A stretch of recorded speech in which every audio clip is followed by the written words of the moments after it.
16 मिनिटं एसी गाडीचा चालू झाला नाही. मी तुम्हाला सांगितलं की कुणीच सांगितलं मी त्या गाडीत होतो ना. राजू शेट्टी खांदात कुठं म्हणतायत. मी मागच्या वेळेस मला सांगितलं की अजितदादांनी ड्रायव्हरला विचारलं ही गाडी कोणाची. ती माझे प्रकाशराव आंबेडकर पालकमंत्री पण त्यांना कुठली गाडी ती भाड्याने. त्यामुळे सत्ता बनावला. पालकमंत्री आपला भाड्याच्या गाड्याने जातो. शिशी चालूच होता. मी होतो त्या गाडीत. काय चुकीचं वक्तव्य करून गैरसमज तयार करणं बरोबर नाही. ते म्हणाले की 5 गाड्यांना यापूर्वी मी परवानगी दिलेली आहे. 2-3 मंत्री होतात जिल्ह्यातले.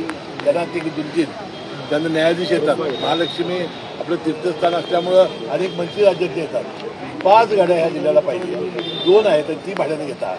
हे बरोबर नाही. आणि पैसे बी दिलेले आहेत. आणि लगेच आत गेल्यानंतर त्यांनी राज्य शिष्टाचार सचिव आपल्या म्हैसकर मॅडमला फोन लावला आणि त्यांनी आजच्याच परवानगी द्या. काय बिघडलं. 5 गाड्या आपल्या जर VIP लोकांना येणाऱ्या महालक्ष्मी दर्शनाला मिळाल्या तर एसी बंद नव्हता. आझाद चूक आहे. पालकमंत्री भाड्याच्या गाडी फिरतात त्यांच्याबद्दल त्याला राग आला.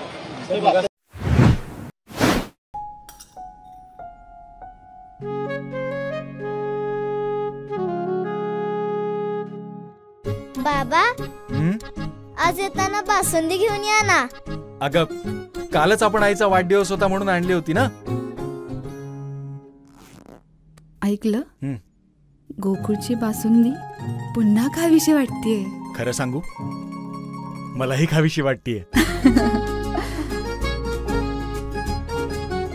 पुन्हा पुन्हा खावीशी वाटणारी गोकुळ बासुंदी.